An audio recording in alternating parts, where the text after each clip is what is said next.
Hey everybody, there's a lot of important parts about homesteading, and today we're going to talk about BRICS. No, we're not.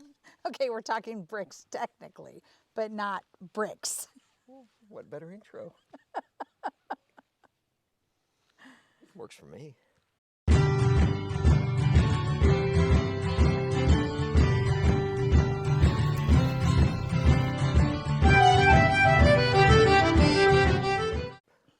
Excuse you, I will feed you in just a little bit. I will feed you in just a little bit. Somebody wants her dinner. Yes, she does. Hey everybody, welcome back to the Renewed Homestead. Ben and Denise here and some hungry puppy dogs, but BRICS, no, that's not actually what we're talking about today. At your request, we are going to talk about BRICS, B-R-I-C-S. Correct. And that stands for? Brazil, Russia, India, China, South Africa.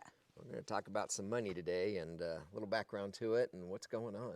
Yeah, a little different than our normal videos. Yep, it is definitely outside the homesteading, but it's still, It affects us. we talk about prepping a lot, and this is something that I think you'd be wise to prepare for. So Yes. anyway, Denise is going to be doing most of the talking because I haven't been properly prepped on this, or I am not the researcher of the two of us. I go do it and bust my thumbs, and she laughs at me, and yeah, we move on. So tell us about BRICS. What do you know? Well, it started in 2006 with 4 countries, Brazil, Russia, India, and China. And it was basically started to expand like multinational corporation, essentially. In 2010, South Africa joined, which makes it BRICS, B-R-I-C-S. Yeah, so that's the S in BRICS. When it started, it wasn't taken very seriously by the West. And anytime I reference the West, it's really going to be America, the European Union, the collective West, because obviously Brazil's not in the East. But when we say West, for all intents and purposes, it's Europe and America, essentially. Right. And essentially, so in 2009, they actually released a statement. And it states that that BRICS is to promote dialogue and cooperation among our countries in an incremental, proactive, pragmatic, open, and transparent way. The dialogue and cooperation of the BRIC countries is conducive not only to serving common interests of emerging market economies and developing countries, but also to building a harmonious world of lasting peace and common prosperity. So Goldman Sachs is actually the one who coined the term BRICS after South Africa joined. They were seen as 5 emerging economies, essentially. And as I stated, the West really didn't take them very seriously at the time. Now, I think people are starting to pay attention. So really it comes down to why should we be concerned with BRICS? These are all nations that are not part of the West. They're not really, how does Brazil affect us? How does Russia, India, China, South Africa? How does their creating multinational corporation, why does that have anything to do with us? And part of it is, I want to explain a little bit about what the petrodollar is. I figured you could probably explain that. All right, so before we get into the petrodollar, we need to back up just a little bit. In the 1930s, FDR started to move us towards going off the gold standard.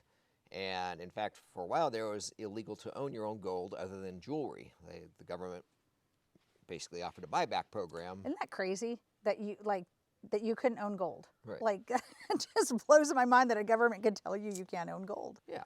So fast forward to the Nixon era, and he really kind of gave it the final death blow and took us off the gold standard.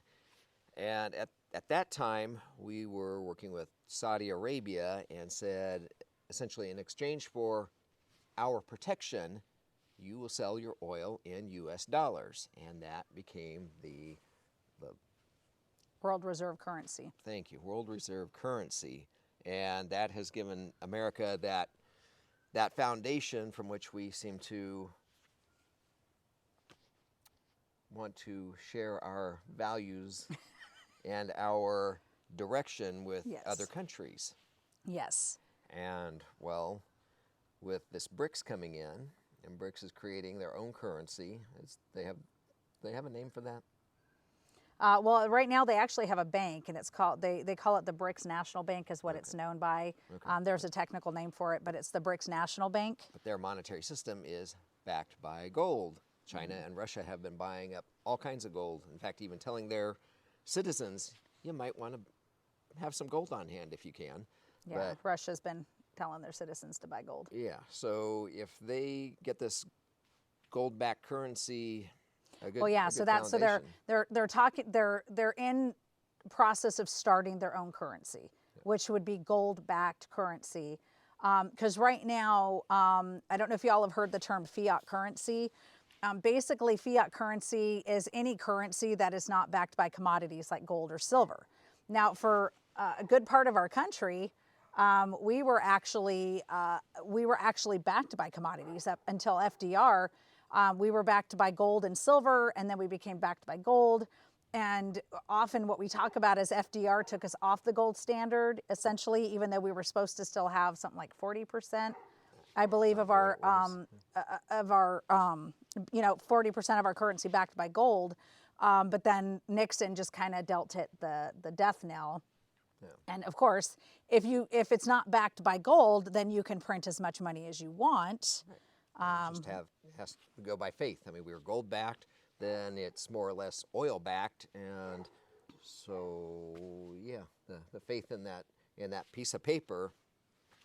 Actually, my son sent me a meme the other day. It said the Federal Reserve is printing off a brand new $100 bill. Looks exactly like the original, only now you get to buy $20 worth of groceries with it. Right.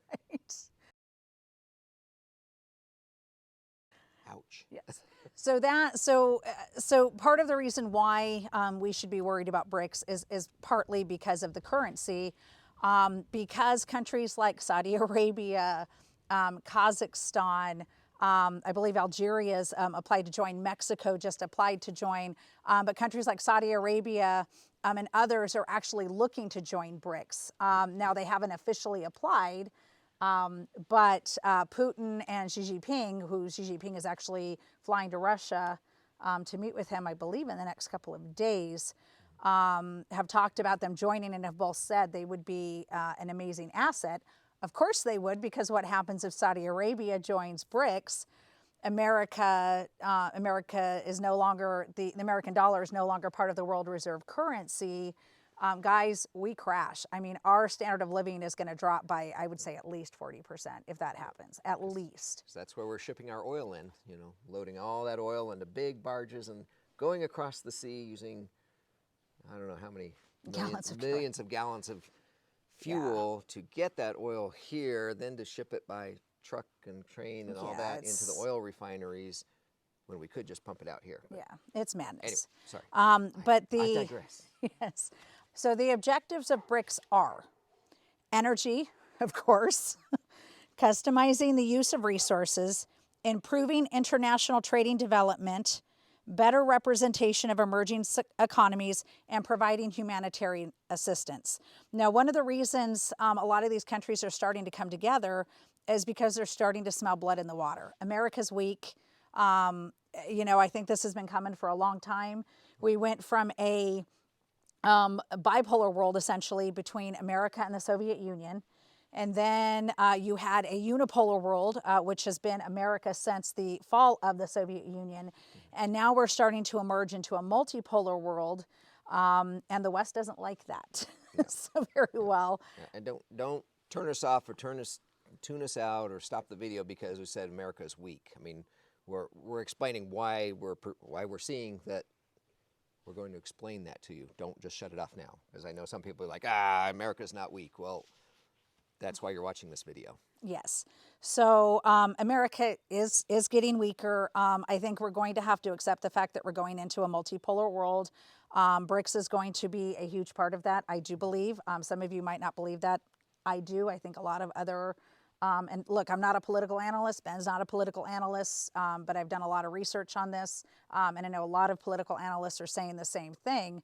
But because of America's, I'm trying to say this, arrogance.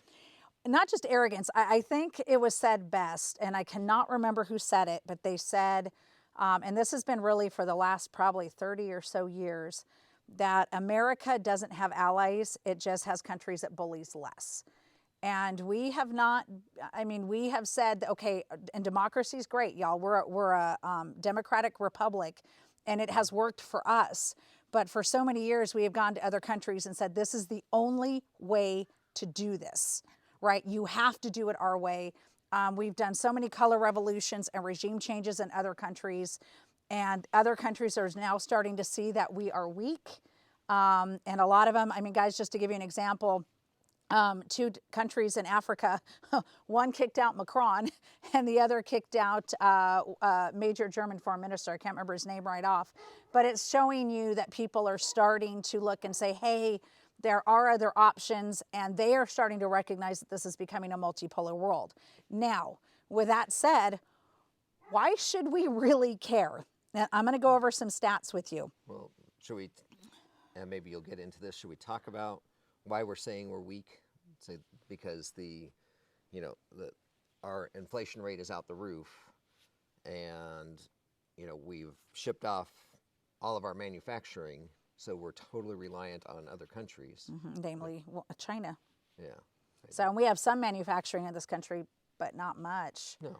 Not much at all. After World War II, or actually during World War II, we had all the manufacturing. So we were able to build what we needed for World War II. We're really not in that position anymore. On top of that, we're really looking at a worldwide economic disaster coming through multiple countries. Yep. So like you said, our manufacturing's gone. We've cut off a lot of our oil reserves. We are not set up. Our military a lot of our weapons have been actually shipped off to Ukraine. We even have naval commanders coming out saying, guys, the war with Ukraine has to stop by summer, or we are not going to have the weapons to send to them. We're really thin right now. And if you look at it, I mean, we're still occupying Syria, y'all. Many people don't know that. And where in Syria are we occupying?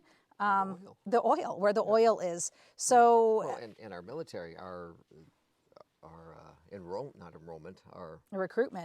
is way down. Way down, yeah. They're actually accepting people without GEDs because they're so desperate for people in the military. So, and people who are close to getting out get out. They don't re-enlist. They hit the road. So. Yeah. So and look, you know us. Our country as it is. I love our country. Yep. I think our founding fathers were brilliant. Sorry, Katie, come on. Okay. Get up here. She won't run away. She's going to go down to the... Our founding fathers were brilliant, but, what was it, Mark Twain? And I can't remember the exact quote, but it was essentially, love your country, love your government when they deserve it, right? And for a lot of years, I don't think our country has deserved it.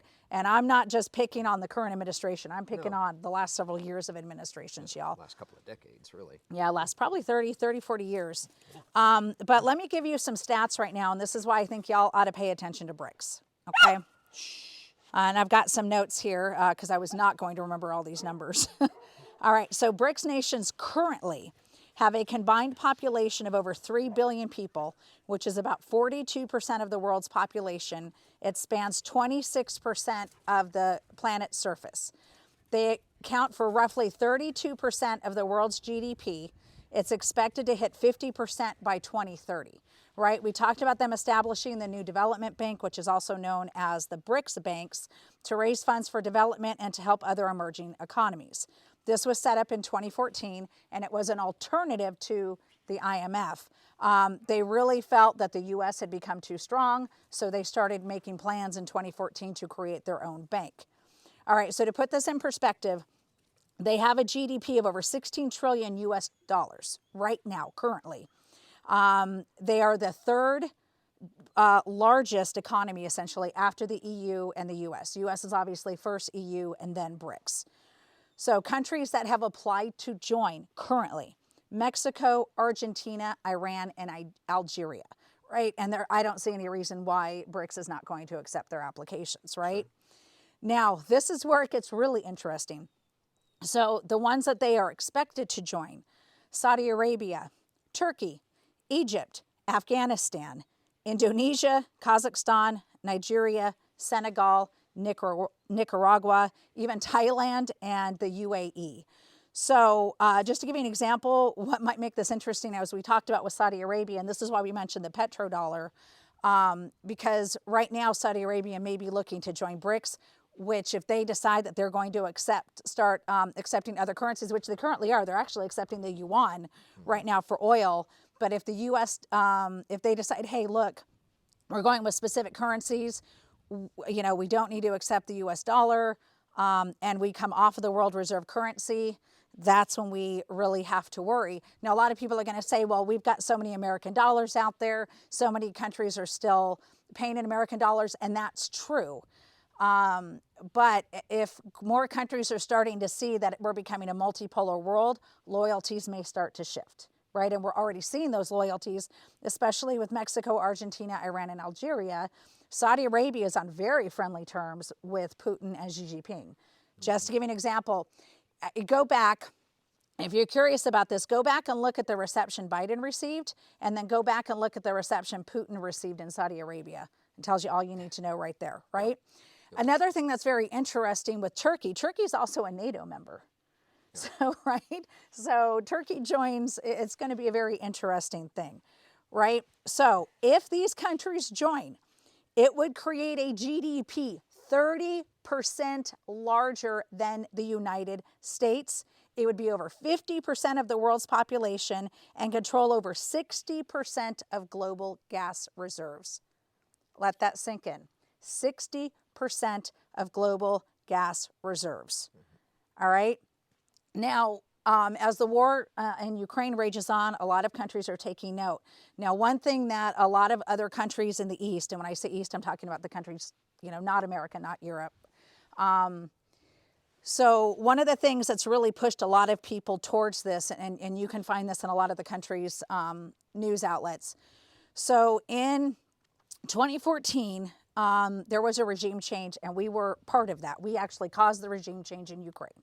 Right? We put out somebody that they called a Putin sympathizer, and we put in a somebody that was friendly to the West, shall we say, right? Yeah. Which created all kinds of issues.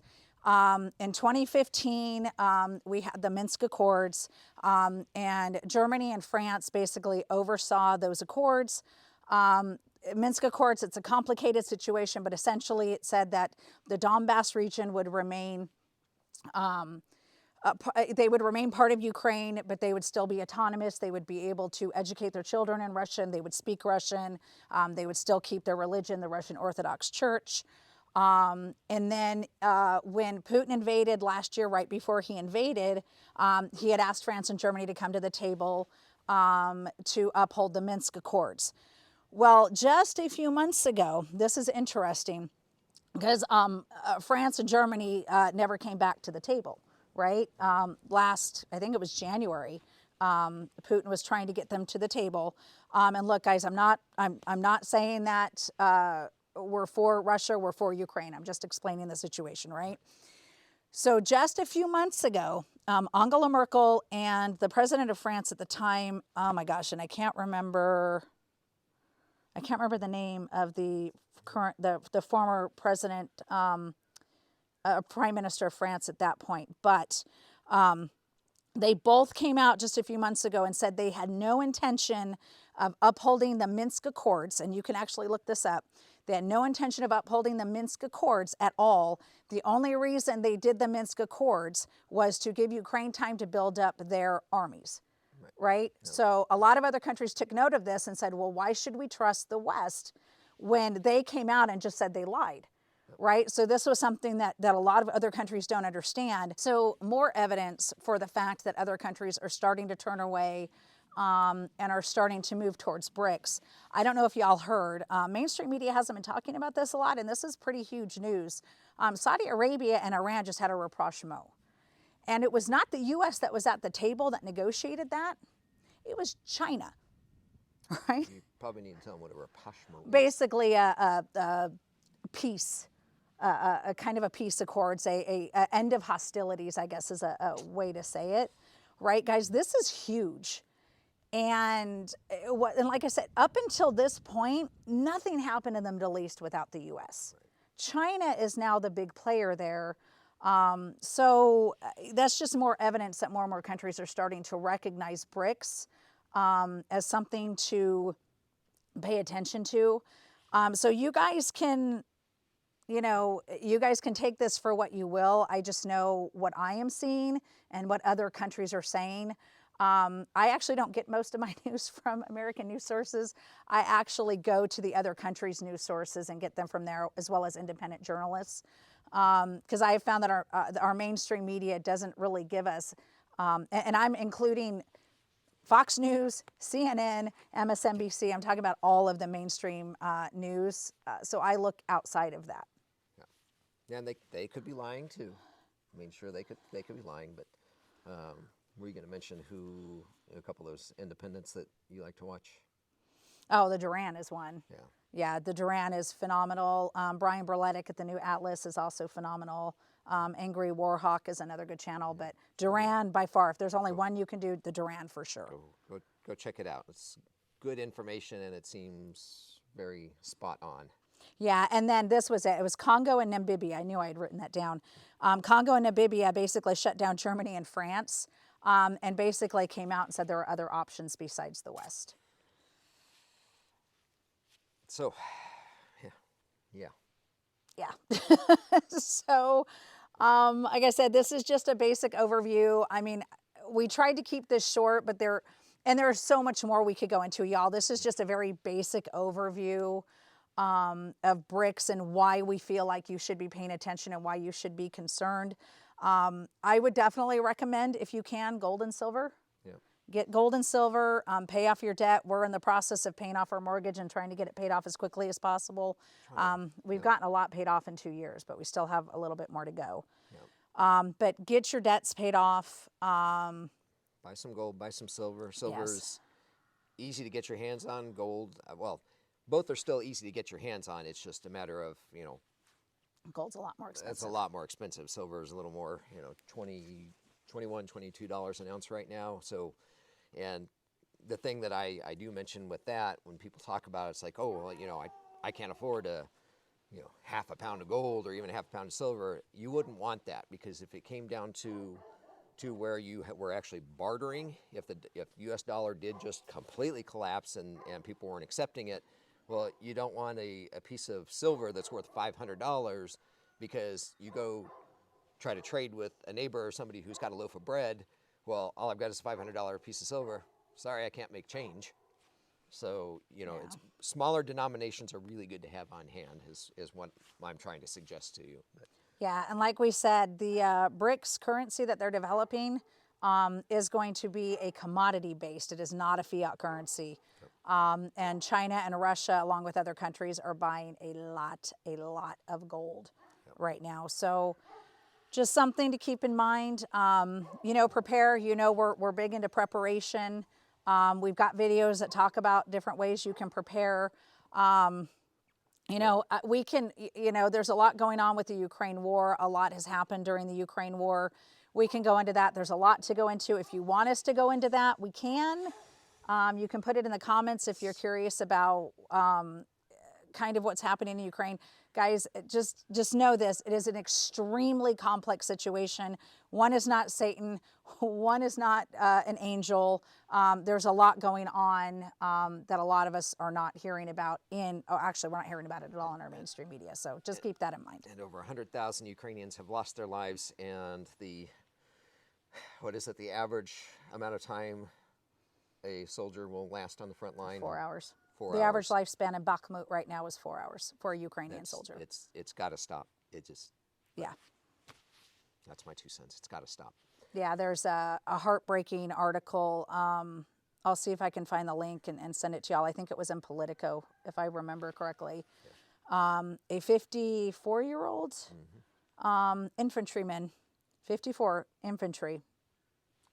Keep that in mind. Because they spent all their younger men. Has basically said that he is getting shipped to Bakhmut. He knows he will not live through it. That a lot of people are refusing to go to Bakhmut right now. it's heartbreaking, and I wish we could come to the table and negotiate between Ukraine and Russia and end this, because a lot of people have lost their lives. And it's heartbreaking. So it's just a very complex situation, y'all. And like I said, not one's an angel, not one's the devil. There's a lot going on with Ukraine and Russia. Yep.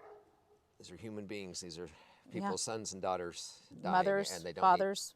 they don't need to. So, all right. Well, like we said, that's not really a homesteading video, but you guys asked us to do a follow-up on that, and happy to share and share the research that we've known. And yeah, let us know what other videos you guys are interested. We really want to do videos that you want to watch or that you want to be informed about. So please let us know if there's any videos that you're like, hey, I really wish they would do this. Put it in the comments. We'd love to do that for y'all. Yeah. All right. So let us know if you have any questions. Yeah. And a happy note for the day: we had a baby lamb born. We did. Well, yes, this is going to post tomorrow morning at 6. Okay. Yesterday we had a lamb born. Today we did, but y'all will see this tomorrow morning. Yes. But, I say we wrap it up, because your cheeks are turning red. Yeah, I'm my cold. fingers are numb. It is really cold today, y'all. It's Yeah. going to be 17 degrees tonight. So Yeah, and then tomorrow the high's going to be 30. like 30 or something. Yeah. Yeah. Cold day. Cold day. So, all right. Well, hope you're all well. Make sure you go to see us at renewedhomestead.com/shop. You find our videos on Rumble. And what else? Anything else? Yeah, we've got comfrey in stock. Yes. So if y'all need comfrey. Comfrey and deodorant. Yes. So, all right. Well, go in peace. Serve the Lord. Take care, everybody. We really do appreciate you. God bless. We'll see you on the next video. Bye, y'all. Bye.